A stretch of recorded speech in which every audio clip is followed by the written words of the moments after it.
But जैसा आपने बोला एक जो ये जो डबल मार पड़ रही है करेंसी डेप्रिसिएशन की, एफपीआई आउटफ्लोज की, आई थिंक ये प्रॉब्लम को बढ़ा रही है। हम एक्चुअली वॉर के पहले भी 92 के आसपास टच कर गए थे रुपी में, और उसका प्राइमरी रीजन एफपीआई आउटफ्लोज था। अभी करंट रीजन तो एनर्जी प्राइसेस हैं, मैक्रो पिक्चर जो खराब हो रही है वो है।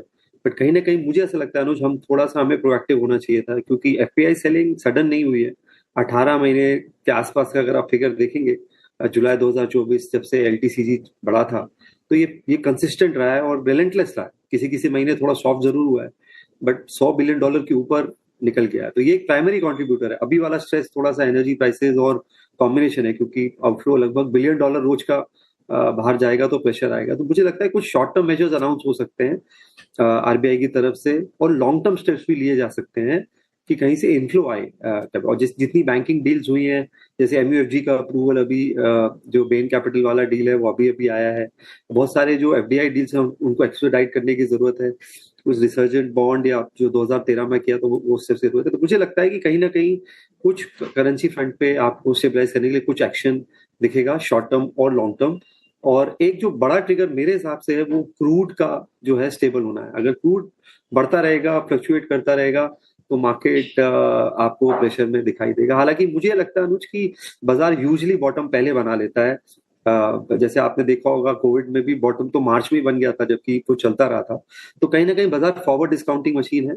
बट कहना मुश्किल है अभी कि क्या वो लेवल है जहां पे ये पड़ेगा, बट हम नजदीक हैं उसके। अच्छा गुरमीत, नमस्कार, वीरेंद्र बोल रहा हूँ। कहीं कहीं पर आपने बीइंग ए पीएमएस मैनेजर कहीं कहीं पर अपने पोर्टफोलियो को ट्रिम भी किया होगा, रिस्क को भापते भापते। अभी भी इस प्राइस पर भी वो क्या है गुरमीत?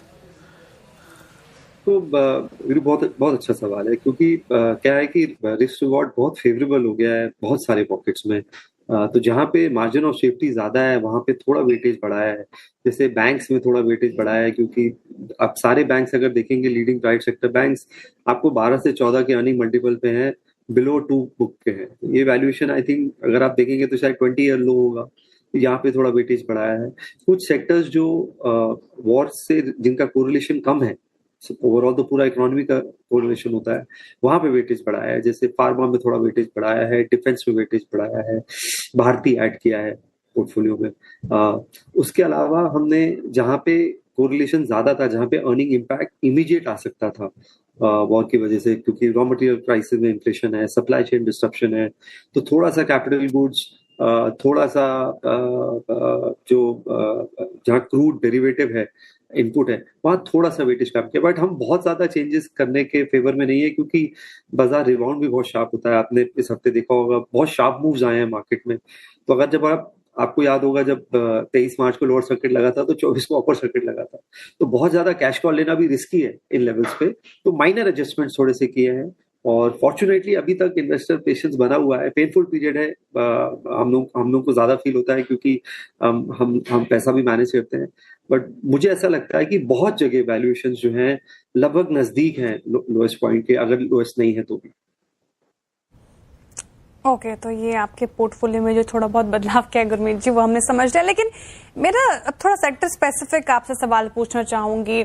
ओवरऑल मार्केट का जिक्र कर लिया आपने, कुछ पॉकेट्स हैं जहां पर पेन कॉन्टिन्यूसली हमने देखा, रियल्टी पैक उसमें से एक।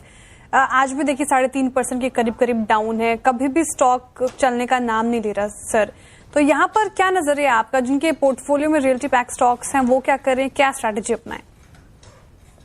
तो एक तो मैक्रो वीकनेस आती है श्रेया, जब भी इस तरीके का डेवलपमेंट होता है तो रियलिटी हाई बीटा सेक्टर हो जाता है, क्योंकि स्टैंड स्टिल में आता है। इसका ओवरऑल जो इम्पैक्ट है वो आपको, क्योंकि ये बिग टिकट परचेज होता है।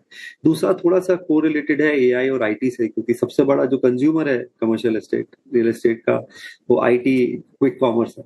और अगर वहां पे प्रेशर आता है एआई रिलेटेड और व्हाइट कॉलर रिसेशन की जो बात हो रही है, अगर थोड़े से नेगेटिव हेडकाउंट्स होते हैं, हालांकि मुझे लगता है रिसेशन थोड़ा फार फेस्ट है, बट एज्यूमिंग नेगेटिव हेडकाउंट होता है तो डिमांड को इम्पैक्ट करता है, स्पेशली जो आपके मेट्रो एरियाज हैं और एनसीआर एरियाज हैं।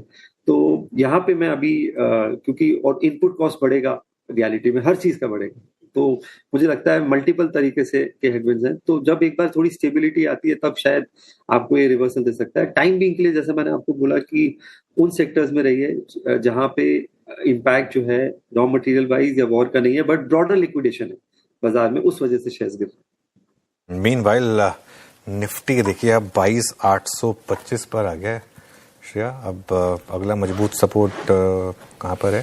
थोड़ा सा है ना, अगला मजबूत सपोर्ट 22,825 पर निफ्टी। और देखते हैं, खैर बैंक निफ्टी भी 1400 पॉइंट नीचे है, 52,265 पर इस समय। गुरमीत, श्रीराम फाइनेंस में क्या करें अब? क्योंकि एक तरफ 840 में डील हुई है, उसके बाद हमने बड़ी रैली देखी।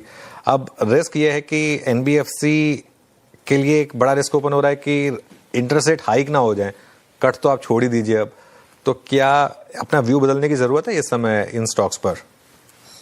अनुज, थोड़ा सा मुझे लगता है बैंक्स बेटर करेंगे, क्योंकि बॉन्ड यील्ड जब बढ़ेगी तो जो कॉस्ट ऑफ फंड्स का ट्रांसमिशन है वो एनबीएफसी में इमीडिएट होगा, क्योंकि वो रेगुलर बेसिस पे बोरो करते हैं मार्केट से। बैंक के पास फिर भी एक थोड़ा क्वेश्चन होता है, क्योंकि उनके पास टाइम डेटेड डिपॉजिट्स हैं, कासा है, तो कॉस्ट ऑफ फंड उसमें उतना स्पाइक नहीं होता है बॉन्ड यील्ड बढ़ने से बैंक्स के लिए वर्सेस एनबीएफसी। तो थोड़ा सा मुझे लगता है। और दूसरा, अगर आप वैल्यूएशन देखेंगे, अगर आप श्रीराम, बजाज, चोला, बहुत अच्छी फ्रेंचाइज है, I mean they are very solid businesses, but अगर आप रिलेटिव वैल्यूएशन देखेंगे तो बैंक्स बहुत चीप हो गए हैं। और यहाँ पे एक अच्छा रनअप भी आया था, जैसे आपने बोला डील है, तो मैं एग्जिट नहीं करूंगा, बट मैं फ्रेश पैसा, जैसा मैंने बोला, मैं प्राइवेट बैंक्स में लगाऊंगा।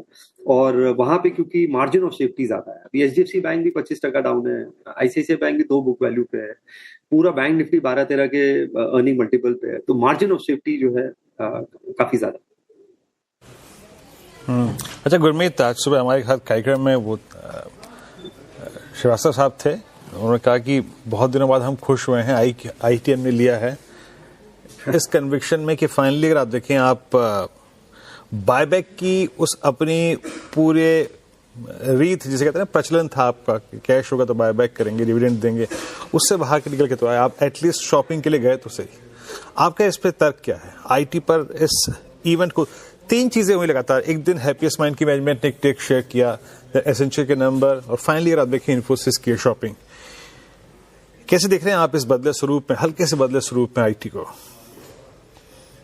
मेरा ये मानना है वीरू, एक्सटेंचर के भी अगर आपने नंबर्स देखे हो, कमेंट्री देखे हो, मुझे लगता है बाजार ने बहुत आगे का प्राइस कर लिया आईटी में, जो एआई का इम्पैक्ट होने वाला है। नंबर शायद इतने खराब ना हो, स्पेशली इस क्वार्टर के, तो टैक्टिकली स्पीकिंग शायद थोड़ा सा बाउंस देखने को मिले अर्निंग्स के बाद, अगर अर्निंग्स थोड़ी सी बेटर आती है एक्सपेक्टेशन से। और आज आप देखिए इस मार्केट में आईटी थोड़ा सा बेटर है, प्लस रूपी का डिप्रिसिएशन का थोड़ा सा बेनिफिट मिलेगा, बहुत माइनर बेनिफिट मिलेगा। तीसरा, प्रोडक्टिविटी गेन्स आईटी को भी होंगे, क्योंकि सबसे बड़ा कॉस्ट हेडकाउंट कॉस्ट है, तो वो अगर कम होता है और एआई टूल्स इनेबल होते हैं तो ओवरऑल जो है जो रेशियो है ऑफशोरिंग ऑनशोरिंग का, वो भी चेंज होता है, तो टैक्टिकल बाउंस मिल सकता है। बट मेरा ये मानना है कि कमेंट्री देखने के बाद जो लॉन्ग टर्म एक्सपोजर है वो कमेंट्री देखने के बाद करना चाहिए। हमने पोर्टफोलियो में थोड़ा सा एचसीएल टेक है हमारे पास, हम थोड़ा सा कॉन्ट्रा है आईटी पे, हमने 4-5% वेटेज बनाया हुआ है। हमारे पास एचसीएल टेक है, थोड़ा सा केपीआईटी है, और हम परसिस्टेंट या कोफोर्ट में से एक शेयर हम कीन है ऐड करने को। तो हमने थोड़ा सा वेटेज रखा है कि जब भी थोड़ा भी टर्न अराउंड हो वो बहुत शार्प आएगा आईटी में। तो कुछ आप टैक्टिकल हो सकते हैं और कुछ मिड कैप आईटी में आप थोड़ा सा स्ट्रक्चरल और लॉन्ग टर्म हो सकता है। तो सेक्टर माफ कीजिएगा, stock specific approach IT sector में अपनानी है। अच्छा गुरमीत जी, भी थोड़ा देर पहले आपने श्रीराम फाइनेंस पर अपनी राय रखी। एक और स्टॉक आज काफी गिरा है, दैट इज रिलायंस, और बड़ा कंट्रीब्यूटर है निफ्टी के गिरावट में। 4.5% का डेंट। आप जब भी आपसे चर्चा हुई है रिलायंस पर, आप पॉजिटिव रहे हैं। अब विंडफॉल टैक्स का जो ये डर है, कितना घातक रिलायंस के लिए, और अब क्या स्ट्रैटेजी यहाँ पर? देखिए, जो अनाउंसमेंट हुई, आई थिंक उसका इम्पैक्ट ज्यादा है आज रिलायंस पे, क्योंकि कहीं ना कहीं रिफाइनिंग मार्जिन, अलग अलग एस्टिमेट्स हैं। अब ये पता नहीं है ये टेन्योर कब तक चलेगा, ऑयल प्राइसेस कितनी देर ऊपर रहेंगे, तो थोड़ा जज करना मुश्किल है। बट एज्यूमिंग अगर ये ऑयल प्राइसेस ज्यादा रहते हैं तो कम से कम $1.5 से $2 का रिफाइनिंग मार्जिन कम होता है। मुझे लगता है 2 इवेंट है रिलायंस में। एक तो एनर्जी प्राइसेस, थोड़ी अनसर्टेनिटी जो है विंडफॉल टैक्स की, वो जाएगी, वो तो नियर टर्म ट्रिगर है। जियो का डीआरएचपी फाइल होना है, आई थिंक आज होना है या जब भी होना है, तो आई थिंक एक जियो का जो फाइनल मोनेटाइजेशन होगा, आईपीओ आएगा, वो एक मुझे लगता है रिलायंस के लिए ट्रिगर हो सकता है। और तीसरा, जो एक अंडर परफॉर्मेंस रहा है स्टॉक में पिछले 2-3 साल का, वो मुझे लगता है अर्निंग्स के बाद थोड़ा सा उसमें आ सकता है। बट द बिगेस्ट ट्रिगर जो है वो जियो का आईपीओ है, उसकी DRHP रिलेटेड न्यूज है, प्राइस बैंड है, क्या वैल्यूएशंस है, जो मार्केट में नंबर है वो करीबन $150 बिलियन के आसपास है। तो वो एक ट्रिगर हो सकता है और मुझे लगता है भारती कैचअप कर सकता है, क्योंकि भारती का वैल्यूएशन अभी $100-110 बिलियन है। तो अगर जियो का 150-160 आता है तो थोड़ा सा कैचअप भारतीय एयरटेल में भी देखने को मिल सकता है। भारतीय